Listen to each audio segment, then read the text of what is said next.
What's up, guys? Or y'all, as Holden wants me to say. He can't hear me. We made it to Banbury, and it's not super glamorous. Here, I'll show you. It's basically just an industrial park. But we've already seen Haas, F1 headquarters, Andretti. What else have we seen? That's pretty much it. I mean, we're working on Arden next, but we're just kind of waiting. I'm now here way too early. So Ed, my driver coach, is at Silverstone right now, checking into his hotel. Wait for the lorry to pass by. So now we're just kind of hanging out, waiting for Ed. Holden's changing because it's really cold. It's 49 Fahrenheit here. Texas is way hotter. So we're just gonna bundle up, walk around Banbury Industrial Park, looking at all the motorsport fun things that we could find. But thought you guys would enjoy the behind the scenes look, because it's basically just a bunch of car parks and industrial estates. Anyway, we'll see you when Ed gets here.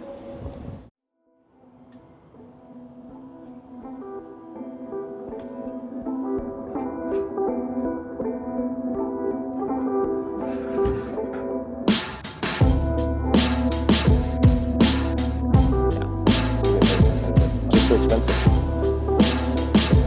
Good try. That's good.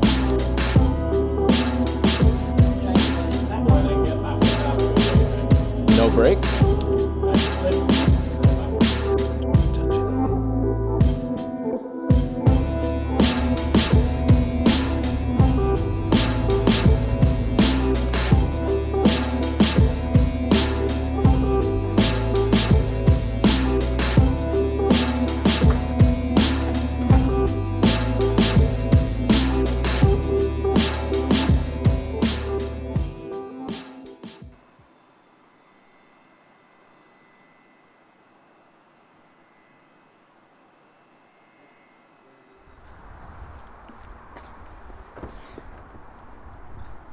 Way too early. Bags, huh?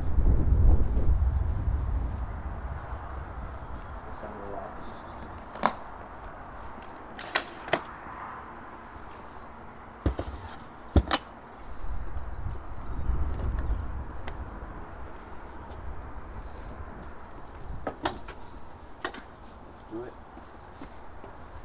Get some warmth.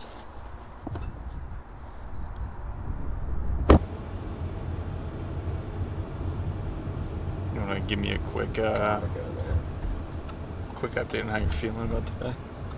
How am I feeling? I'm feeling somewhat nervous.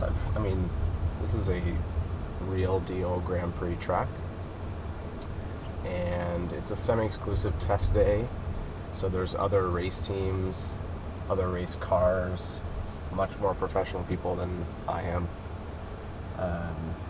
So I'm feeling good. I just am going to stay out of the way. Brake early, brake often, get used to the car, used to the track. I think it's just natural kind of pre-testing, pre-driving jitters. Usually that goes away after like lap one. You get comfortable in the car. You get comfortable with the engine map, because they're going to turn it down, basically turn the brake horsepower down, and then we'll slowly ramp it up. So I'm just going to take it easy and work on my lines, my pace, and then go from there. Yeah, I slept great. You didn't wake up early? I did wake up at like 4-ish, Yeah. but thankfully I did because my phone was dead and I just like passed out. So.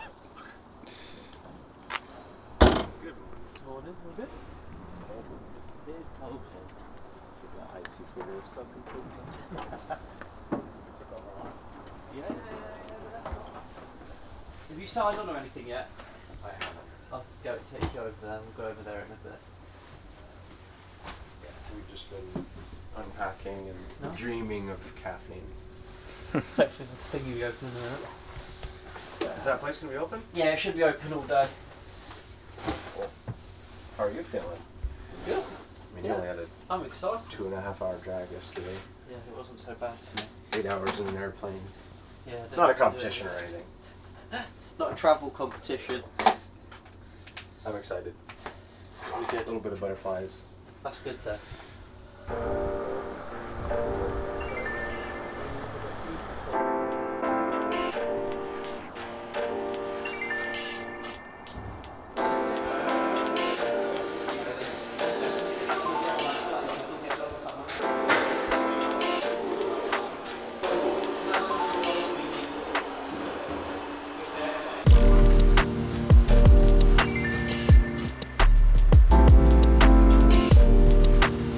Good morning, guys.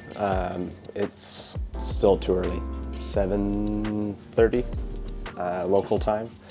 Still feeling a little jet lagged, but we made it to the national paddock at Silverstone GP. We're getting set up for filming and driving, and I'm just kind of waiting here for coffee whenever that's going to arrive. We have a cool little suite-ish. It's the back of a trailer, so this is our office for the day. It's slowly getting warm. It was maybe 40 Fahrenheit out this morning, so it's gonna be a cold track. We're gonna try to warm up the tires as quickly as possible, but it doesn't look like rain, and it does look like it's gonna burn off toward the end of the day. So I'm excited. I'm a little nervous, but I'm just gonna take it easy over the next couple laps. Just kind of enjoy it. I've been telling everyone, you know, this is a bucket list track at Silverstone, so my goal is just to go out and soak it in for the first couple laps. Traffic won't be horrible today is what I've been told by Vincent, the owner of Idola Motorsport. So yeah, we're just gonna go out and do what we can, brake early, brake often, and slowly build up to speed. We're gonna start on a lower engine map, so lower horsepower, and then work up to the higher horsepower levels, and then maybe some new tires. So yeah, my goals for today, I really just wanna get complete laps, and I would say within 5 seconds of Ed's time, which is a 2-minute flat around Silverstone. So in the Praga, if I hit a 2:05 by the end of today, I'll be pretty happy. I think I can do it. I just need to be focused, be conscious of my mid-corner speeds and roll extra speed through the corners, and then just be super gentle on the inputs. I think that's what this car really needs. So yeah, other than that, we'll do some filming, and I won't do much of this while I'm actually testing. We've got 4 35-minute sessions today, so a lot of driving. Over 2 hours of seat time today alone, and then we do it again tomorrow. So the rest of today will just be on the other cameras because I'll be busy in my race suit doing my thing. So I'll see you guys when I'm out of the car and give you my thoughts at the end of the day. See you later.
Front was towing in as well. Front rear was cramming in. I had a moment. Alright. Thanks anyway. What happened? I think it was just cold tires. I tried to stop it. Just a little. Pissed off, you alright? So the ambulance crew will come out to the back of the garage. The formalities, the ambulance will just check it out. Just because you fit something. You're fine, but they need it's just protocol, so don't be around the back of your garage. It's just paperwork.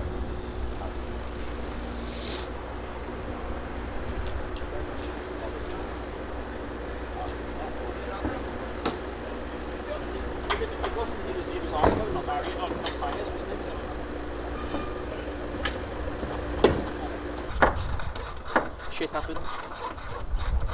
Does indeed happen. Keeps it interesting. Absolutely. Trying to find something that's not going to give me tongue.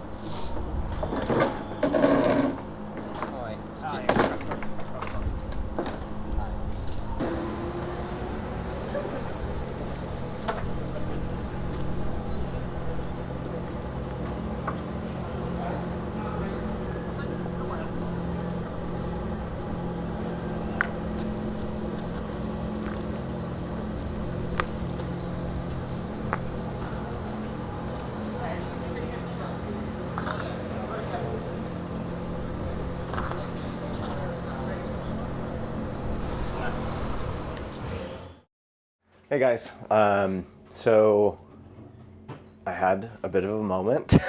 So we had one session, we're missing the second one. The reason I'm missing the second one is I spun at kind of the last two right-handers before coming on the front straight here. I guess what would be our front straight on the national pits. So basically I came around the kind of second to last apex and I had too much steering lock when I went back to throttle, so the car just went exactly where I was steering it to go, so it spun off. Almost had it stopped, hit the grass, and the grass just accelerated me into a wall. So they're repairing the car right now. Other than a bruised ego, I'm fine. Car's fine-ish, it will be better. Replacing a couple bodywork parts and I think maybe a steering rod. But we'll have 2 more sessions today and then a full day tomorrow. Good news is I was feeling amazing. So just the bucket list track and going around Silverstone for the first time was phenomenal. The car was feeling good. I did a 2:08 and my goal was a 2:05 by the end of tomorrow. So I'm feeling pretty good about it. My coach thinks there's probably 5 or 6 seconds just in the high speeds. So Cops and Abbey, even Maggots and Beckett's as well. So I'm just going to focus on the high-speed corners, turning in earlier, committing to throttle, and really loading up the car and using the aero grip, I think is where I'm going to find most of my time. The slow-speed stuff I'm feeling pretty good about, and my coach agrees that we're on track there. So other than keeping it on the track, the rest of the time, the goal is to nail those high-speed corners, roll more mid-corner speed, and start dropping the time. So 2:05 is still the goal. Little shaken up after a wreck, as always. You just kind of have to shake it off and get up and go for the next round. So I'm feeling good.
on fire? No, I think you've just blown your engine. I think it's oil. Okay. So if you can get it into neutral, we'll try and push you out of the way.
Once I heard the clank, it wasn't giving enough power.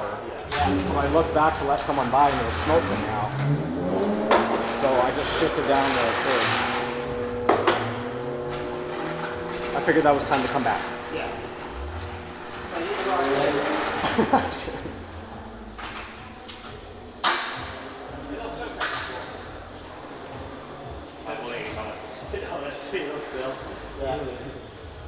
It's okay, the doors will go straight to there, look. I can't see anything strange anywhere, it's just all. Did they even see anything mechanically possible? At least he said it was running fine, there was no alarms on. Because if it dropped low pressure, you'd see it never take away. The couple is okay, yeah? Yeah, the couple are fine. Nothing, there's no fluid. The little level isn't, it's low, but it's not. There's a bit like stupidly to low, start with, yeah. But you can smell it. You can smell like a horrible burn at least. I'm tempted to start it because I can really tell straight away if it was Let me start with this and then you can talk about it while I come later. Because we can't do anything like this time. No. Apart from maybe the fact that So, where's the way to pit entry, yeah? Woodlands is basically, yeah, like second class. So you said he went up into... I'll look at the video as well. Yeah, well, I said, good again.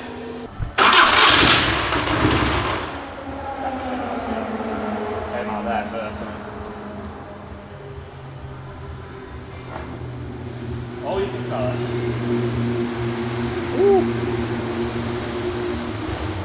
Got to check the oil feed lines and the return, because if it's not positive. But oil pressure would have absolutely skyrocketed, wouldn't it? Yeah, it spiked, it only spiked 3 bar, but the boost had already started making its way down. Yeah, the boost had already started making its way down before that little 3 bar spike. What I think about today, I would say, so wins and losses overall, I kind of like to think of days in that context. So I think wins, I got 3 sessions, which is good, out of 4. I felt very confident in the car. So the reason behind doing 2 days was to make sure I had a day to get confident and another day to really start pushing. Because if there's anything I've learned around racing or driving cars fast, it's that it takes a while to ramp up to speed and confidence. And I think the defining feature of a racing driver or a good racing driver or just a fast driver is how quickly they can get to that confidence level. There's that famous press conference video where someone in the media asked Fernando Alonso and Sebastian Vettel, like the whole crew of F1 drivers, how many laps it would take to get comfortable in the car and get up to speed. One of them answered 3, and then Fernando Alonso goes, I could do it in 2. And then I think Vettel goes, I could do it in 1.5. So, and it's true, like the faster you can get up to that level of confidence, especially in this car, Because the major difference, and I think a lot of people don't understand this, between a GT car and an aero car, which is just anything where the bodywork is designed to take advantage of the air flowing over it to create downforce, to stick it to the track. The main difference between those two is the speed you have to be going in an aero car to get it into a workable range is bizarre. And it's opposite of what you think with the GT car, because you think the faster you go in a GT, the more on the edge you are. In an aero car, the slower you go, the more on the edge you are, because the tires don't have the grip. So once you get into that workable window, create some of that downforce, then you start to find the time. That's exactly what happened in the last session. So that brings me to kind of win number 2 is I got back in the car. I had an accident in, I think, the first session, something like that. So first session I had an accident. So it took the second session away from me because they were rebuilding the car. Not happy about that, but I'm over it. It's an ego issue at this point. But once I got back in the car for the second to last session, I was mainly worried I was going to be nervous and have like a mini PTSD issue, especially in the area where I went off and then hit the wall. But I didn't. I mean, I had a little flash. It was like I saw the accident happen when I got it to that point, but I quickly got over it, moved on. So that was a big win. And the fourth session was incredibly productive. It was much faster. I found 2 seconds, and looking at the data, about half of the lap on the fastest lap was actually slower than one of my slower laps.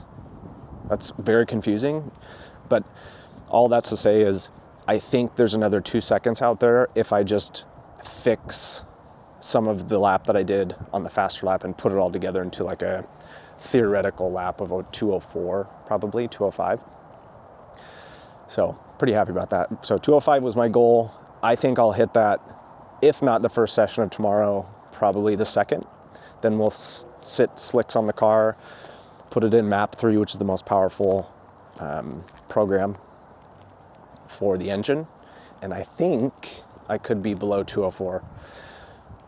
Something that I was talking about with the guys today is that the really fast bronze drivers, and if you don't know, bronze is, it's like a rating, it's a medal system for FIA. So if you're bronze, it usually means you're inexperienced or you're a certain age.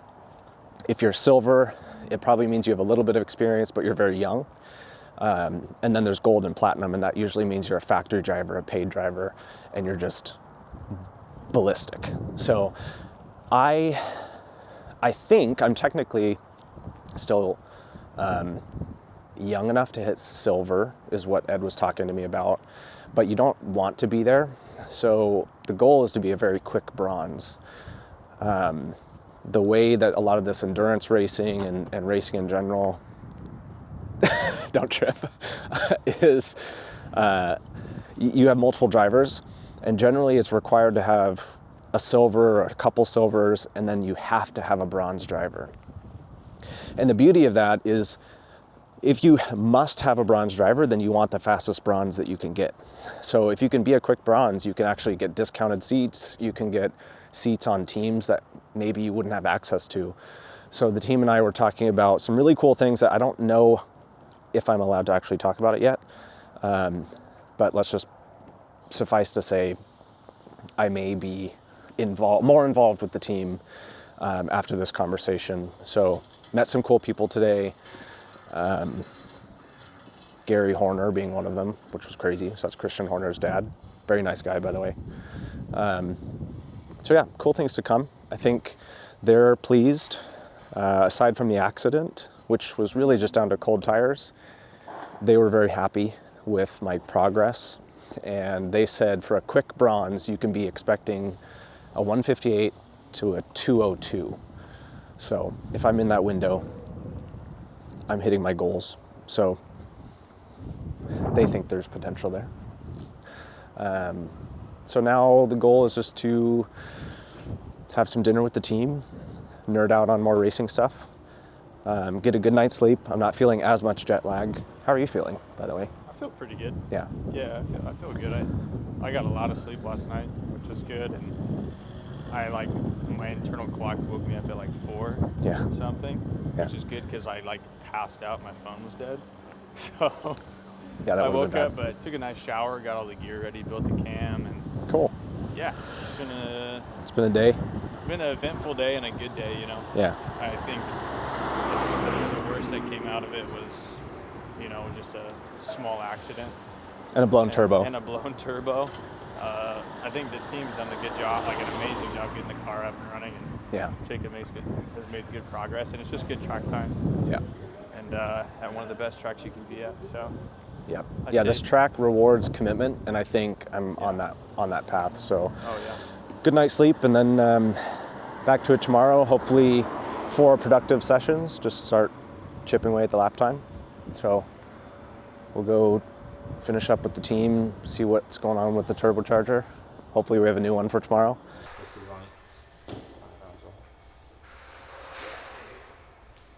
That looks like. Remember we had that valve snap. That was for no apparent reason. I mean, it's the same sort of thing, isn't it? The actual valve shaft is broken. 1 in 1 and 3. 5 hours old. It's not. Yeah. Jacket's 2 hours old. Well, we haven't got a spare engine because that engine's only 2 hours old. Yes. Send a picture of the seat torch so you can find it for that as well. Did he overrev it or something? No? Just dropped us out. Yeah. It's actually, should I use the torch? Use the torch. You look in there, you probably, if you better bend down, you can see the snapped off. If you go where I am, go where I am. Right, if I saw you that in there, you can see the snap valve there. Oh yeah. So, not much we can do about that.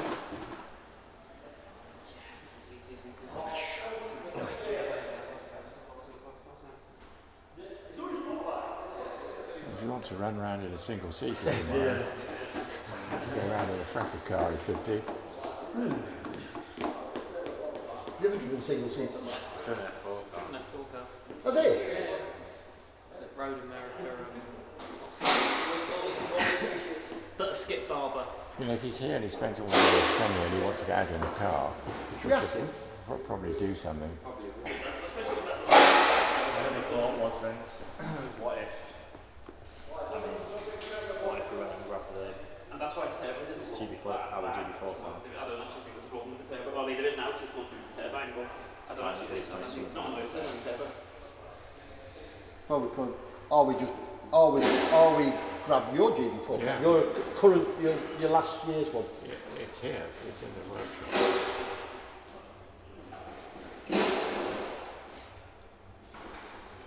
I mean, this is gone. Let's figure out. Let me guys go and talk to him. Yeah. I'll give you a call in a bit. Well, ring Hoss. I'll ring Hoss. I'll ring Hoss now and tell him that Yeah. you know, what I've offered. Right. You know, you can. We've got a Frecker car that's pretty well prepared, And an F4. and an F4 car if you want to run one of those. Right. All right. Well, I'll ring Hoss and I'll show you. All right. Thank you, Dan. All right. Cheers. Yeah. Thank you, Gary.